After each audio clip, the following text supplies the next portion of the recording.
Լևոնի դասընկերն եմ առաջի հերթին, նոր մարտական ընկեր։ Սովորել ենք Մասիսի համար առաջի դպրոցում, հենց Լևոնը սկզբից էլ աչքի հանք է, իր ակտիվությամբ, իր ճարպկությամբ, հետո տեղափոխվել ենք համար երկրորդ Թազա նոր դպրոց, այնտեղ ավելի ակտիվ էր։ Հետո ինքը գնաց սովորելու լյոտնի։ Տենց այդ ուղղությամբ սովորեց, հետո որ գալիս էր այստեղ, բարձրանում էր կտուրը, զոնտիկով թռնում էր։ Մի խոսքով շատ ակտիվ ա եղել իր մանկությունը։ Լևոն Գևորգյանի հետ առաջին անգամ հանդիպել եմ մեր դպրոցում։ 90 թիվն էր դա, մարտ ամիսներ, եթե չեմ սխալվում։ Այն ժամանակ ընդունված պրակտիկա կար, որ տարբեր սպորտային, մարզական միություններից գալիս էին, ներկայացնում էին իրենց հաստատությունները և երեխաներին անդամագրում էին տարբեր սեկցիաներ։ Եվ այդպես օրերից մի օր 90 թվին մեր դպրոցում հայտնվեց Լևոնը, տղաներից մեկի հետ, Կարենի, նա նույնպես կենդանի չի ավաղ, հիմա, և ներկայացրեց այն ժամանակ ԴՕՍԱՖ-ի կենտրոնական կոմիտեի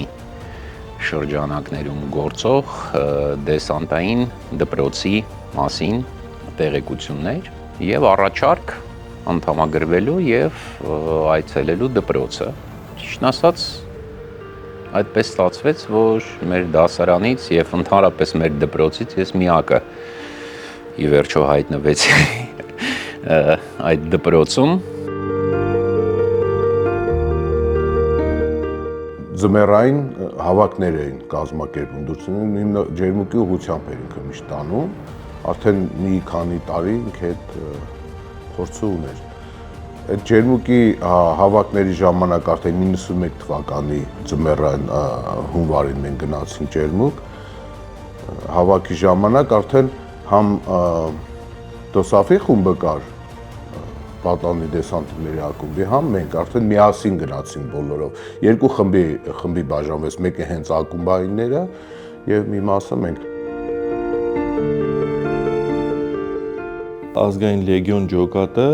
մեմի հիմքի վրա կառուցվեց, էլի։ Մեմը մամնակրթական երիտասարդական միություն էր, դա ՀՇԸ-ում էր։ Աղբանական պատերազմի այդ ջոկատը, որ կար, աֆգանցիները, մենք ոնց որ իրանց մոտ սովորում էինք նախապատերազմական հələ շրջաններ, էլի, սովորում էինք ռազմական գործ։ Մեզ լյովը ստանձնեց մարզելու, կրթելու այդ գործը, ու Ազգենի հետ համաձայնեցված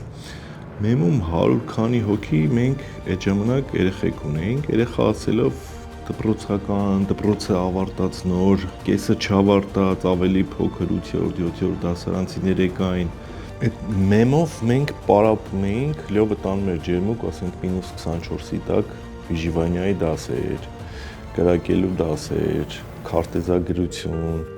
հետո ամառը հետ էինք գալի Արզենի պարաշուտով թռնել, Յուննի դեսանտնի կլուբ կար Երևանում, ինքը հենց այդտեղ ինստրուկտոր էր այն ժամանակ լյովը։ Իրանց այդ պախոտի ժամանակ եմ իր հետ եղել, տղերքի ուսերին եմ եղել, հոգնում էին ձեռից ձեռ էին տալիս ինձ, երկար ճանապարհ էին էթում ձների մեջ, այդ զինվորական պայուսակներով ծանր, հոգնում էին ձեռից ձեռ էին տալի, այնպես որ ես ոնց որ այդ ամբողջ ընթացքում իրանց հետ եմ եղել, պապայի խարակտերը, իր բնությունը իմանալով հասկացել եմ ինչի համար էր այդ ամեն ինչ անում։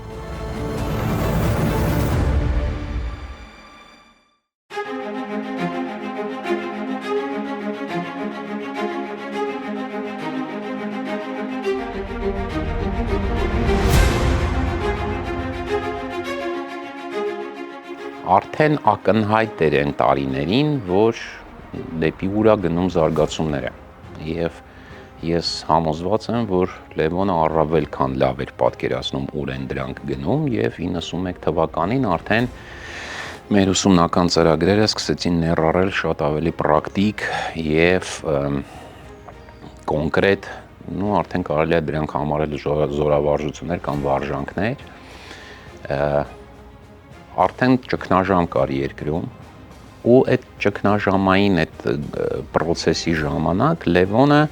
կապ ունենալով այն ժամանակվա հանրապետության ռազմաքաղաքական ղեկավարության հետ,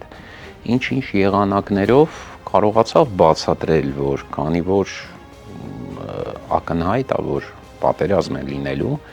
մեզ անհրաժեշտ են ուղղակի երիտասարդ կադրեր եւ մեզ անհրաժեշտ է տալ հնարավորինս շատ գիտելիք ու հմտություն կոնկրետ երիտասարդներին, քանի որ այս անցումային շրջանում հասկանալի չի ինչպես է կազմակերպված լինելու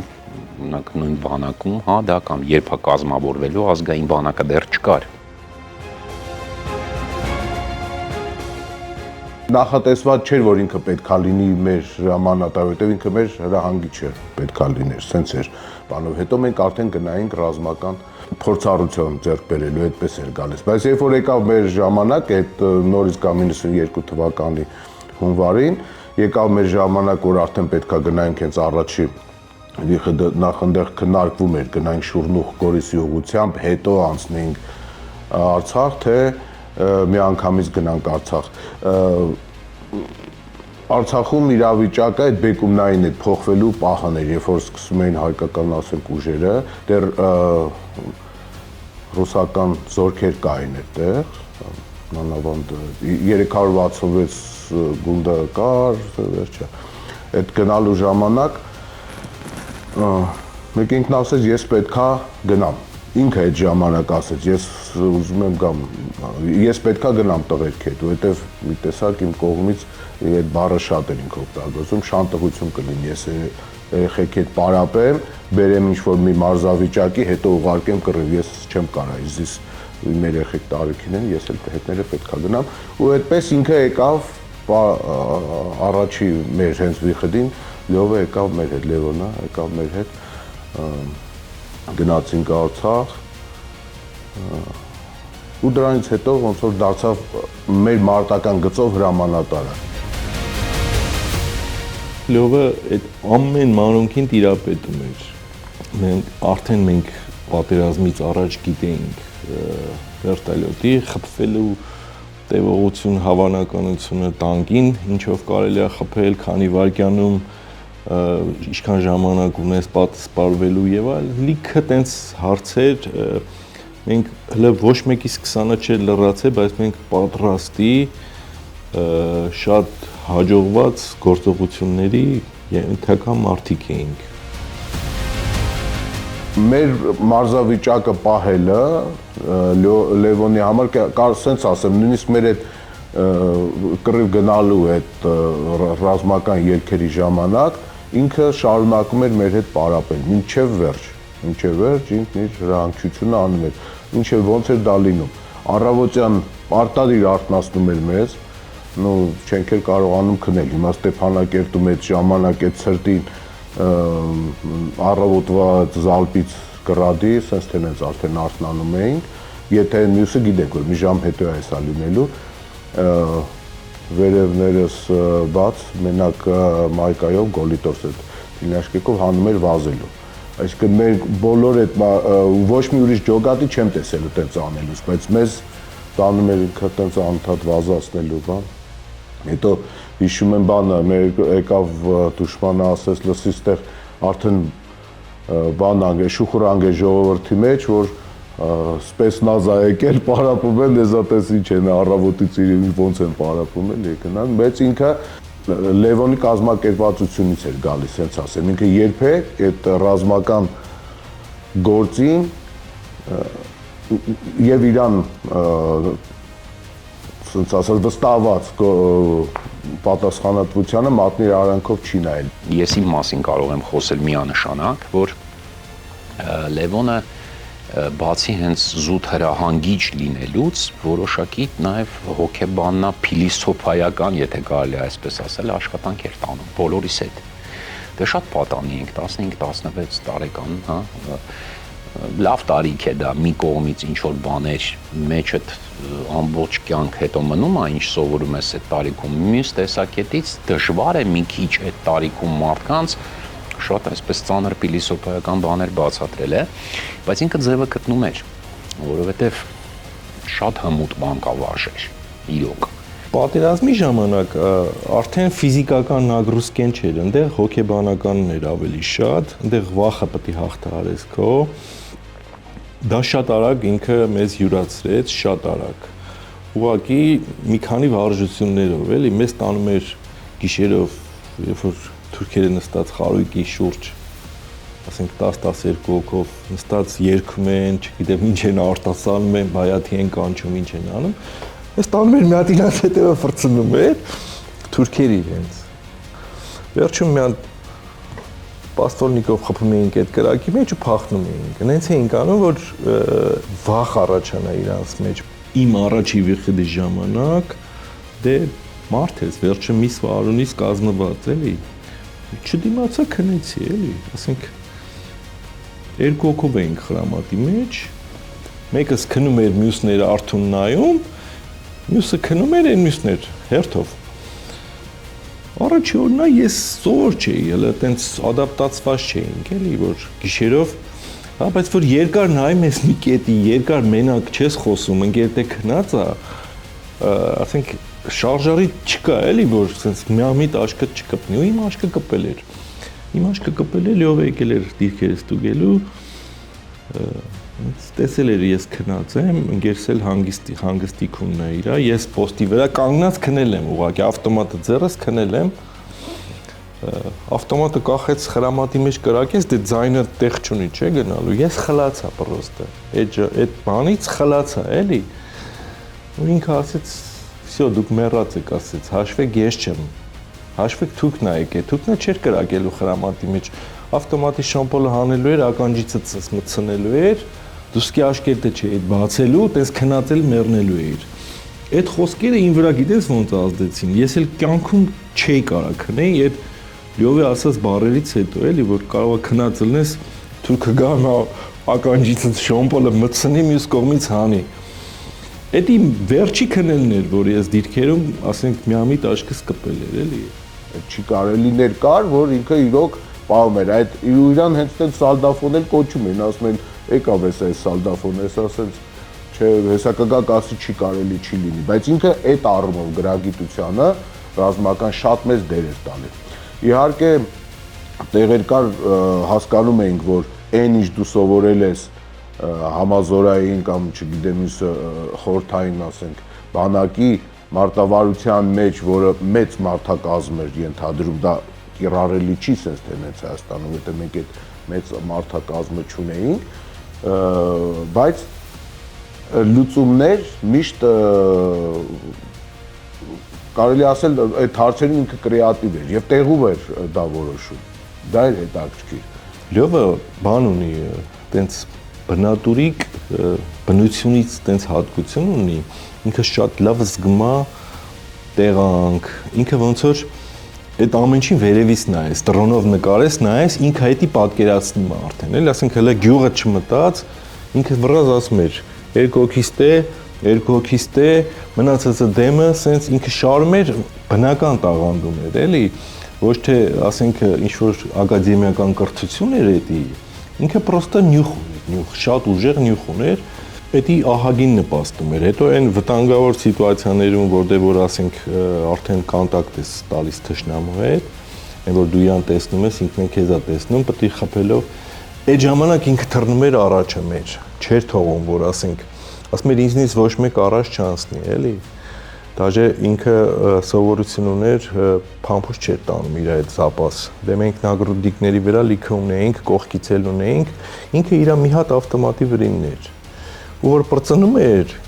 ինքը գոռում էր, ասում էր մագազին շպրտեք, մենք իրան մագազին էինք շպրտում, մենք էլ հետ չէինք ընկնում իրանից, բայց ինքն էլ շատ մեզ չէր թողում առաջ էթա։ Մի բան կարող եմ լավ հիշեմ, երբ դեռ Մադաղիս Թալիշը չէինք վերցրել, Մադաղիսի անտառներում էինք, Արեգասարում էինք, ուրեմն գնաց այդ տանկեր էինք խփել ընդեղից, հետո հետ էինք գալիս, մի 3 կիլոմետր եկանք, հետո նստիկ անտառի մեջ է, մեկ էլ ասավ, չէ, եկեք նստենք ինձ փեշին։ 30 մետր հետո ես կանք այս փեշին նստենք, որտեղ որ մենք կայինք, այդտեղ բամբի տարեցին։ Այսինքն Լևոնն ասավ, եկեք նստենք փեշին, ասավ, որտեղ այստեղ անտառի մեջ պատաբար խփում են, չեն տեսնում էզի, բայց պատաբար ու այդ պատաբարն էլ հենց անցանք փեշին նստեցինք, մեր տեղը խփեցին։ ասա սենց ասա պատերազմի դաշտում պետք է երբեք չհապաղես, պետք է ճիշտ կանոնները կատարես։ Գրեթե բոլոր ջոկատներն էլ շարժվում էին այդ ճանապարհով, այսինքն այդ մարտավարությամբ, փոքրիկ խմբերով, որ ամենամեծ խումբը 21 պետքա լինի ու տենց էլ չէր թողում, որ մեծանա։ Եվ իմ տպավորությունն իհարկե ինքն էլ խոստովանում էր Լևան, որ հենց այդ փոքր խմբերով ինքը շատ ավելի մեծ բան կարող անել, քան թե իրան տան գումարտակ, որը ասենք 400 հոգանոց գումարտակ։ Ինքը համ փոքր այդ ասեղի գործողություն, որ լիներ դիվերսիայի նման, մտնենք հետևից խփենք, դրա պրոֆեսիոնալ վարպետներ, ոչ թե մասնագետ, այլ վարպետը։ Բայց նաև ինքը այդ համապարփակ ֆրոնտին կարար շատ ճիշտ ու գրագետ դասավորեր, շատ ճիշտ կարա կառուցի, էլի, բանը, առաջին լինիա, երկրորդ լինիա, անենց կառուցի, որ ոչ թե գրքում ոնց գրած է, սենց պեյաձև եւ այլն, այլ ինքը հաշվի առնում տեղանքը, թշնամու հասանելիությունը։ Նաև մյուս առանձնահատկություններ ամանատարների հետ կապված, դա իհարկե իր ընտրություններ, նա հրամանատարական կետից չէր սիրում, գուցե չէր կարողանում, չգիտեմ, կառավարել առաջադրանք, ինքը պարտադիր լինում էր ավանգարդում, միշտ առաջից, եւ այդ հարցում սենց ասեմ, իմ ճանաչած այս ամբողջ պատերազմի ժամանակ, անձամբ ճանաչած ամենապատրաստված զինվոր պրոֆեսիոնալ առումով պրոֆեսիոնալ զինվորականներից մեկն է։ Ես ու Մուկուչը գնացինք մեղվի փետակ էինք տեսել, մտածելով որ կարող է մեջը մեղր լինի, ահագին հեռու գնացինք։ Ու նիտրալկա է ինքը տենց նայում ես թուրքի կողմ չեն կեթում, էլի պրինցիպի։ Նիտրալկի մեջ է։ Մտանք մեջը ռամկաներն ենք ստուգում, տենանք մեղր կա թե չկա։ Մեկը պրեսել կա այդ բանի վրա։ Մի անգամից մենք պարկել ենք գետին, բան։ Ասենք որ այս որ կողմից են էլի կրակում։ Նայում ենք, որոդի թուրքերը չեն։ Լավ, մերոնք չեն, բայց ով է կրակում մեր վրա, բան։ Մի անգամից լովիձենը լսվավ։ Մենք արդեն երեմի 3-4 կիլոմետր հեռացել էինք մեր հիմնական տեղից։ Ինքը գիտեր որտեղ են կրակում, գիտեր ով է գնացել, գիտեր խիա գնացել։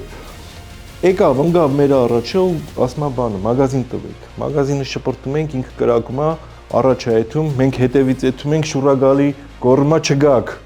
Ասում ենք, լյո, բա ով պետք է քեզ մագազին շպրտի, որ չգաք, էլի։ Մեկը լավ, մեկը տեկեք, մագազին բերեք ընձի, բան։ Դա չխփինք, այդ կրակողները փախան։ Հետո եկավ ասեց, մեղրի համար ուզում եք զով, էի կարա։ Ասինք լյով կարող է մեղր լներ էլի, մի փորձում էինք, բան ասեց, դավայ հետ գնացինք։ Ինքը տեղում էր որոշում, որովհետև պահի տակ, այսինքն ոնց դա կստացվի։ Մենք ուղղակի պետքա իրան հետևենք, ես դա հիշում եմ, որ ասենք մի քանի բաներ դեպքեր են եղել, տարբեր ուղղություններով, որ այդ, ասում եմ, իրար հետևի 6-4-5 հոգանոց խումբ գնում էինք առանձին ինչ-որ մի բան անելու, իր հանձնարարություններից հենց ասած տակտիկայի պահելու, մարտավարությունը պահելու հանձնարարություններից մեկն էլ հենց դա էր, որ ասում էր ինձ աչքից, ձեր աչքի տակից հանգարց բաց չթողեք։ Դուք գալիս եք իմ հետևից եւ բոլորդ պետք է ինձ նայեք, իմ ձեռքով նշան կանեն, ինչ կանեն, ոնց կանեն, որ դա տեղում պետքա կատարվի։ 93-ից 94 թվականի վերջում մասի գումարտակները միացան իրար եւ ուղղություններ Մարտակերտ, Հյուսիսային շրջանը։ Այնտեղ ինքն է Լյովան էր հրամանատարը, Թարումասի, այնտեղ էլ այդ հրամանատարության տակ ամբողջ մասիսը գումարտակ իր հրամանատարության տակ էր եւ այնտեղ տևում էր դաժան մարտեր, որտեղ որ ակառակորդը լայնածավալ հարձակում էր գործում, ամենամիշտ իրանք Մարտակերտում կողմից ուժեղ են եղել այնտեղ իրանք, բայց 5-րդ բրիգադը հելավ այդտեղ դեմ, հատկապես Գևորգյան Լևոնի գլխավորությամբ, մի խոսքով չթողեցին, որ մի սանցիմ առաջ կան։ Մատաղիսի ազատագրումը գնացել ենք, էլի, որ այդ ազատագրման մարտերում էլ հենց ականի պայթյունը։ Ես հիմա այդ հիշում եմ այդ դեպքը, դե Արտեմը վիրավորվեցինք հետ եկանք, ապրիլի 10 լույս 11, հա, ապրիլի 10 լույս 11, բայց գումարտակը արդեն Լևոնի գլխավորությամբ մնաց մինչև համարյա թե օգոստոս, եթե չեմ սխալվում։ Այսինքն դրանից հետո այդ ուղղությամբ եղավ Թալիշի ազատագրումը եւ այլն, ու բոլոր այս ուղղությամբ Լևոնը եղել է շատ sense ասած առանցքային կազմակերպիչներից մեկը եւ մարտավարությունը կազմելու եւ հարձակումը կազմակերպելու, ինչպես նաեւ Մադաղիսի ազատագրումը, ես ամենայն պատասխանատվությամբ կարող եմ հայտարարել, որ դա արեց Լևոնը իր պլանով, ինքը այդ պահին շրջանցեց առաջարկված տարբերակը։ Առաջ անգամ Լյովը եկավ մեր տուն, մտավ տուն, մերս չդիմացավ, պորտկաց, ասեց Լյով, ես ինչ էր քո արած, ես այդ մատխաշ երեխեքին տարար, կես մարդ սարքեցիր, կեսը զովան ընդեղ, կեսն էլ սենց հաշմանդամ դառան, էսի անելու բան էր բան։ Լյովը սենց շեմի վրա սառեց, չգիտեր ինչ խոսար։ Մեկը շուռ եկավ, ասեց, բայց ով է իրանց տարել, ես իրանց չեմ տարել, ասեց, այդ տղա, ես ձեզ տարել եմ, ասինք չէ, դուք չեք եկել, ասինք հա, մամ, մենք ենք եկել, Լյովը մեզ հո զորով չի տարել, մենք ենք գնացել, բան, չէ, ինքը պետք է ֆայմեր, որ դուք հələ փոքր եք, ջահել եք, ասինք փոքր չենք, այ մամ, բան, մեկը սենց հայց, լավ, ես հասկացա, հեսա կգամ, ու գնաց, ասինք, նեղացավ Լյովը, բան, դու մեսա, միսոն ավտեի մեջ է, գնաց միսոյին բերեց, 4 տարեկան, 5 տարեկան միսոյին, բերեց սենց տվեց մորս, ասեց, ես իմ տղեն է, ան ինչ ուզում ես արա, ես գնացի, գնաց, ես մեզ աստա, տղա ջան, ես քո հրամանատարը ծալապակասա, ասում եմ, չէ ման, վաբշե տենց չէր առաջ, սենց արեց, երեխուն խի թողեց ստե, ասում չգիտեմ մամ, երևի որ քո երեխուն ինքը պատասխանատվություն է կրել, ասենք քո երեխեն վիրավորվել է, իր երեխուն էլ տալիս է քեզ նվեր, մամ, եկալ պահի մեծացրե այս երեխուն, բան, վերջը, 4-րդ օրնա, 5-րդ օրնա, ես Լյովից ցեն չկա, բան, ես մերս գալիս է, ասում է տղա ջան, այս երեխեն մեր ունի ախր, հիմի դրա մերը ինչ կմտածի, քելեք գտեք թող գա իր երեխուն տանի, այն ժամանակի հեռախոս չկա, ասենք չեն կարող զանգենք, ասենք Նազիկ, Լյով, եկեք ձեր երեխուն տարեք, էլի, չի գալի ախպեր, թողել եմ մեր տունը 7-րդ օրն է, այս մերս տանում է այդ երեխուն պոլիկլինիկա, բուժումների, դեղեր են նշանակում, աչքերը խնդիր ուներ այդ ժամանակ, բան միսոյի, վերջը, սա այդ կաբինետներով վրցնում ենք, այդ երեխուն ինչքան պրոբլեմ կա լուծում ենք, բայց այս երեխեն զարթում է, ասում է մամայս են ուզում, այ միսո ջան, ոչ մեկ չգիտի քո մաման ու պապան որտեղ են, վերջը, որ զանգել եմ տղեկին արա, ասել եմ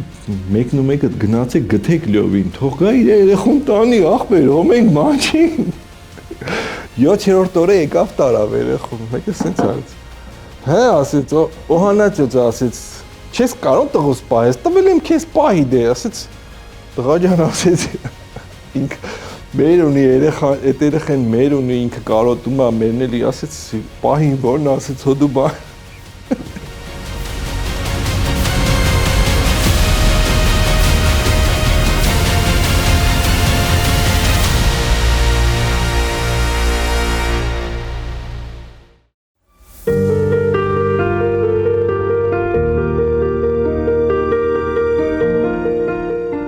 Պատերազմից հետո ինքը մնաց բանակում,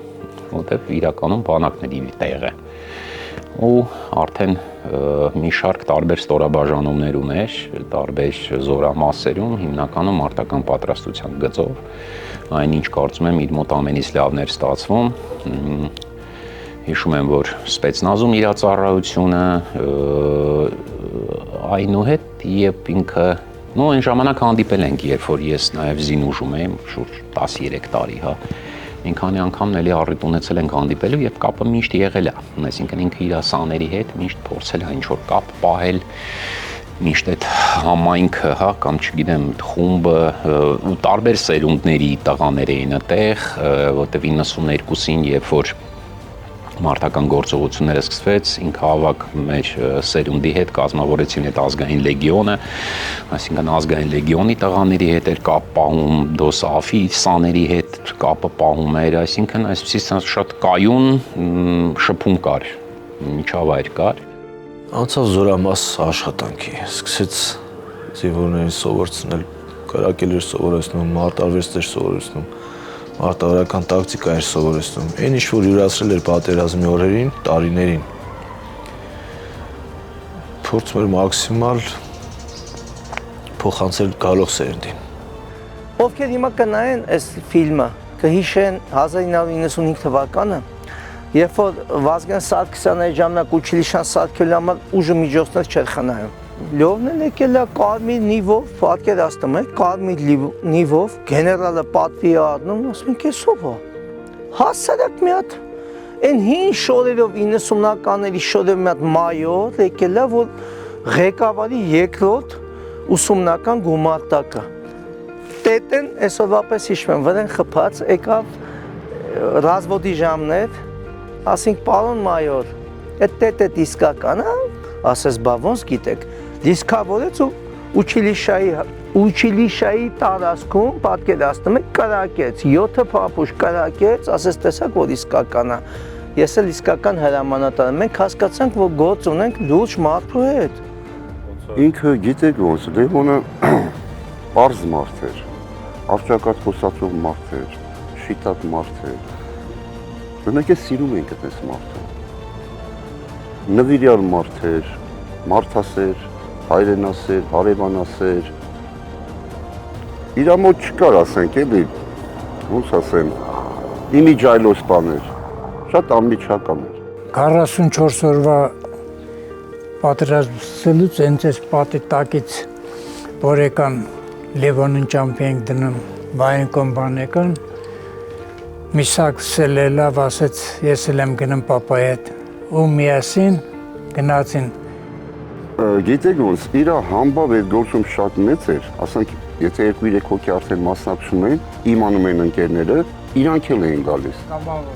Կամավոր գալիս են, իսկ այդ ժամանակ 44 օրվա պատերազմի պահավոր հավաքվել են,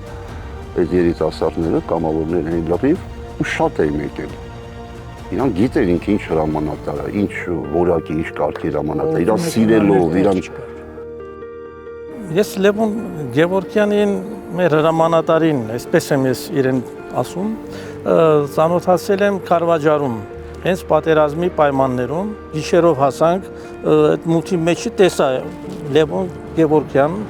չեմ ճանաչում, մենակ ծանոթացանք, անուններ փոխանակեցինք, այնքան հոգնած էինք, որ ինքը իդեպ շատ հոգադար հրամանատար էր, ասաց գնացեք հանգստացեք, քնեք, առավոտը խոսենք։ Առավոտյան ժամը 1-2-ն էր հեռախոսը ստացա, որ պատերազմը արդեն սկսել էր եւ ամիջապես երբ մի քանի օրվա մեջ ես արդեն Հայաստան էի եւ այն փախտավորությունը ունեցա, որ ես այդ կամավորական խումբի հետ, Լեովի հետ որպես մեր հրամանատարը ես այն ժամանակ մենակ ծանոթացա Լեովի հետ, անգից առաջ ես ոյ մեկ կապ կամ ծանոթություն չունեի Լեովի հետ, անշուշտ բայց իմ ընկերները ունեին եւ ացեվով ես ուրեմն մասնակից եղա 44 օրվա պատերազմին Լեովի հրամանատարությամբ։ Պապան այդ ժամանակ Ոմայի կազմում հրահանգիչ էր, այնտեղ էր պարապմունքներ անցկացնում, երեխեքին այնտեղ դասեր էր տալիս, ոչ միայն երեխեքին չափածներին նաև։ Մենք Ոմայի կազմով, Ոմայի կազմի մի դասակ լրացրեցինք ու իրանց հետ միասին բարձրացանք Ղարաբաղ։ Գնացինք ու մարտական առաջադրանքներ բոլորն էլ կարելի ասել գերազանց կատարել ենք, ուղարկել են ինչ դիրք պետք է լինել պահելու, այնտեղ հրամանատարվել, մինչև վերջ մնացել ենք ու ոչ մի անգամ չենք տնքացել, մի բան դուրներս չի գալի կամ տեղեկից մեկը հիվանդ է կամ գլուխնացավ, այդպես բան չի եղել ընդհանրապես։ Պարտությունից հետո, գիտեք, նույնիսկ այնտեղ, երբ մենք իմացանք նոյեմբերի 9-ի հայտարարության մասին, մեր բարդության մասին, որը սոսկալի հարված էր իրականության մեջ, ստրես ապրեցինք, բոլորս ապրեցինք, ներառյալ նաև մեր հրամանատար, որ շատ բինտ մարդ եւ առաջին պատերազմին մասնակցել է, տեսել է բարդություններ, տեսել է մահեր, չգիտեմ, վիրավորություններ եւ այլն, անշուշտ ապրեցինք, որտեղ դա բարդություններ, ինչ էլ լինի, բարդություններ եւ աղետեր մեզ համար, ապրեցինք ստրես։ Հիմա դա տևեց մոտը 40 օր, ասեմ, այսինքն մինչև դարեվերջ համարյա, ու դարեվերջ չեղած ինքը մտածեց մեր հրամանատարը, որ այս վիճակից պետք է դուրս գալ, նոր սկսել, ինչ-որ բան։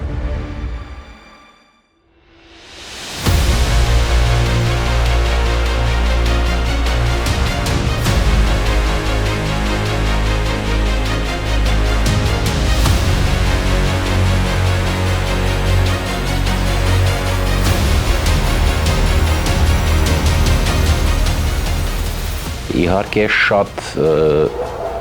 դժվար ժամանակներ եղան 44-օրյա պատերազմից հետո, բարոյապես դժվար էր, բայց ի պատիվ իրեն նա կրկին կարողացավ նորից վերադառնալ այդ աշխատանքին, իհարկե պետական աջակցություն այլևս չկար, բայց օրինակ Մասիսի համայնքի ղեկավարը Դավիթը մեծ աջակցություն ցուցաբերեց արտերկրում ապրող մեր հայրենակիցներից եւ ընկերներից, օրինակ Արարատին եմ ճանաչում մասնավորապես, էլի ինչ-որ աջակցություն, օժանդակություն ցուցաբերեցին եւ հնարավոր եղավ պահպանել այդ համակարգը, նույնիսկ ավելացնել սաների քանակը, ապահովել հանդերձանքով, ապահովել ինչ-որ ուսումնական զենքով, ապահովել հավաքներ, ապահովել հրաձգարան եւ այլն, եւ բավականին մեծ թափ էր առել արդեն այդ հաստատությունը եւ ամենա այսպես թռիչքի բարձր կետում ավաղ մենք Լևոնին կորցրեցինք, շատ անսպասելի, շատ, այսինքն որևէ մեկը իր կենսագրությանը ծանոթ լինելով երբեք չէր մտածի, որ դա կարող էր այդպես տեղի ունենալ։ Ազգային լեգիոնը վերակազմավորվեց, ասենց ասեմ, 44-օրյա պատերազմից հետո այն տղերքի շնորհիվ, ովքեր որ վաղուց ազգային լեգիոնի առաջի շարքերում են եղել 90-ականներին, ովքեր որ մեր հետ պատերազմի դաշտում էին, այդ թվում նաև կամավոր տղերք, ովքեր 44-օրյա պատերազմի ժամանակ միացել էին պապային ու միասին գնացել էինք։ Պատերազմի ավարտելուց հետո այդ ջոկատը չլուծարվեց, մնացին միասին ու պարապմունքները սկսեցինք հենց բոլորս միասին իրար հետ։ Ընթացքում արդեն հավաքագրեցինք փոքր երեխեքի, ովքեր որ դեռ պիտի նոր բանակ գնային, նոր պիտի կյանք մտնեին այն տարիքում, որ երեխեքը ավելի հեշտ ու ճիշտ են յուրացնում են, ինչ-որ իրանց կարողանում ես մատուցես։ Գևորգ Ազիչյանի ասած, երեխեն սպունգի պես, գուբկի պես բան այդ տարիքում, ինչ տասետ էլ ներծծելու է իր գիտակցության մեջ։ Պես սկսեցին պարապմունքները, տարբեր խմբեր բացվեցին, հարակից գյուղերում, բնակավայրերում, հարակից շրջաններում, դժվարությունների մեջով բավական մեծ դժվարությունների մեջով անցել ենք մինչև կազմավորվել է սկիզբը, որ շատ դժվար էր, միջոցներ չկար, կարելի ասել ես ու պապան, մենք մեր հնարավորության չափով ով ինչ կարողանում էր գտնում էր, ով ոնց կարողանում էր ինչ-որ բան ստեղծում էին, որովհետեւ երեխեքը ակտիվ պարապմունքների մասնակցեին։ Ինչպես անել։ Այստեղ մի փոքր այսպիսի բան գաղափարը տվեց արժանայշադակ Արկադի Դերթադևոսյանը, կոմանդոսը։ Մեր ընկերը կար, որ Կանադայից կամավոր եկավ, Վիկենտ Արաքսյան։ Ինքն էլ ակունքներում է, այսինքն համարյա 3 հոգով ենք վերագանքնել ազգային լեգիոնը։ Միտքերը, որ միասին մենք որ արզաձեցինք եւ կոկոբի բերինք այդ միտքերը, ուրեմն դպրոցը ստեղծել, դաստիարակել մեր երիտասարդները, ոչ թե մինակ զինվորական կամ զենքերի սովորությունները բաները անել, այլ շատ ավելի բաներ սովորեցնել մեր երիտասարդներին եւ պատանիներին, նախ ազգը սիրել, երկիրը սիրել, հայ ժողովուրդը հայերը սիրել, չի հերանալ հայրենիքեն, զիրար հարգել եւ ադոր գողքին ինչպես կարող են ասենք իրենց հաջորդ սերունդ պատրաստել նույնիսկ։ Այդ ընթացքում միասին հանդիպեցինք այդ կոմանդոսին եւ կոմանդոս երբ ծանոթացավ, ասաց նա էլ ասաց, որ պիտի այս վիճակից դուրս գալ, այս սքո վիճակից, այս աղետի, այս ստրեսային վիճակից դուրս գալ։ Եվ Վիկենը ասաց, ինձ էլ խորհրդակցեց, ասաց մեր հրամանատարին ասենք թող մի բան նախաձեռնի։ Երբ իրեն ասվեց, նա էլ ասաց, որ Վիկեն, ես պատրաստ եմ, ասաց, բայց գումար է պետք, ինչպես անենք։ Եվ Վիկենը այն պահին հենց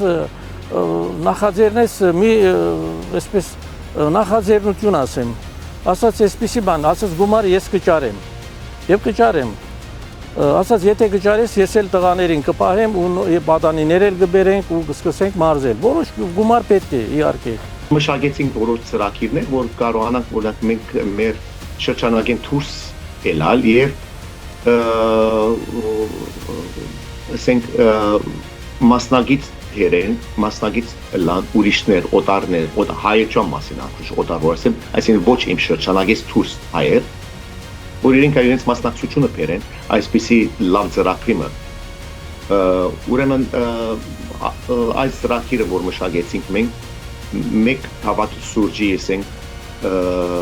ծրագիրը, որը կարողանում է մեկը կոնե $1 կամ մինչև $2 օրական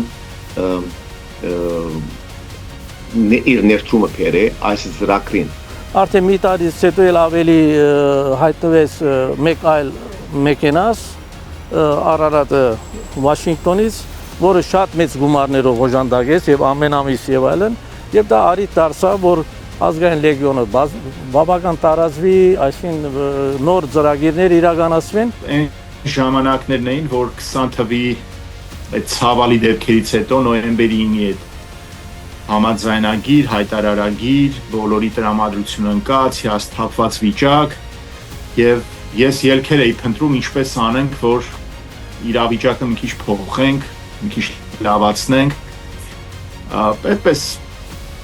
տարբեր ընկերների հետ խոսելով, մեկ էլ ասում եմ, ես հրամանատար ընկեր ունեմ, իր հետ կծանոթացնեմ, խոսի, ասում եմ, խոսենք։ Ու հենց առաջին խոսակցությունից ես հասկանում եմ, թե ինչ ահռելի մեծ մարդու հետ գործ ունեմ եւ այդպես է սկսվում մեր համագործակցություն ընկերությունը։ Հիմնականում մեր նպատակն է պատանիներին եւ բարմանուհիներին սովորեցնել քաղաքացի եւ հայ մարդ դառնալ։ Հայաստանի Հանրապետության քաղաքացի եւ հայ մարդ համագոմանի իմաստով, ոչ մենակ զինվորական գործը, որը ստանձնել էր ինքը Լևոն Գևորգյանը ինքը ստանձնել էր զինվորական գործը, այդպես մինչև K։ Ուրեմն դեռ 2009-2010 թվականներին ես կարդացել էի Lee Kuan Yew-ի ինքնակենսագրությունը, որտեղ ինքը նկարագրում էր, թե ինչպես էին Սինգապուր պետությունը ստեղծելուց առաջին քայլը, որ արել էին, ստեղծել էին պահեստազորը 300,000-անոց եւ իմ առաջին խոսակցության թեման դա էր։ Լևոն, ես գիտեմ, որ դու ունես կազմակերպություն, ինչպես են կարողանում այդ կազմակերպությունը Հայաստանի 10 մարզերում բացում է իր կենտրոնները եւ տեղի բնակչությանը բոլորին ներգրավում այդ պահեստազորի մեջ եւ իմ առաջարկը սա էր, որպեսզի մենք ստեղծենք նվազագույնը 250,000-անոց տեխնոլոգիայի վերջին ճիչով, զենքով զինված պահեստազոր։ Ինքը ամեն պարապմունքները, որ ասկացնում էր երեխաների, տարբեր տեղեր էր տանում, ինքը ուրախանում էր դրանով, որ առանց մի միջապետի, առանց մի ինչ-որ միջեպեի շատ լավ անցել է պարապմունքները, ամեն բան լավ, ինքը գոհ էր մնում իր արածից։ Հետո շատ ժամանակ կադրեր կա, որ ցույց էր տալիս, մենք նայում ենք, իրար հետ նայում ենք այդ կադրերը, ուրախանում է իր արած գործով, ուրախանում է։ Մենք կարողացել ենք 750 ջահել երեխայի տանել ճամբար, ոչ միայն իրենց սովորեցնել ինքնապաշտպանություն, բուժօգնություն, միմյանց հետ շփվելու կուլտուրա, իրենց տվել ենք մենք հայրենասիրության դասեր։ Եվ հիմա ես ասում եմ, եթե 750-ից չեմ ասում կեսը, 25%-ը, 10%-ը, 75 հոգի մտածի այնպես, ինչպես մտածում էր Լևոնը, Գևորգը, Վիգենը, Մարիամը, այդ հրահանգիչները։ Ես դրանից մեծ բավականություն եմ ստանում եւ ասում եմ, որ այն գումարը, որ ծախսել եմ, այն ժամանակը, որ ծախսել եմ, դրիվ արդարացված է։ Մեն երեխեք ովքեր որ իր դպրոցն անցել են, շատ լավ գիտակցում են, թե ինչ տարածաշրջանում են ապրում, ովքեր են մեր հարևանները, ինչ կարա լինի մեզ հետ, թող Աստված չանի, մի շաբաթ հետո, մի տարի հետո, բայց բոլորն էլ երեխեք սաղն էլ գիտակցում են, որ պատերազմը սենց թե նենց անխուսափելի է։ Լևոնին եթե նորից տեսնեի, կասեի, որ շնորհակալ եմ Աստծուն քո հետ ծանոթացնելու համար։ Կյանքում չեմ հանդիպել, բայց մենք արել ենք այնպիսի ընկերություն, որ հավատալս չի գալի, որ մարդու հետ կարող է կյանքում ֆիզիկապես չես շփվել, բայց այնքան ընդհանրություն ունես, որ չգիտեմ, դառնում է գաղափարական հոգևոր ընկեր։ Ես Աստծո շնորհակալություն պետք է ասեմ, որ այդ բախտը ունեցել եմ։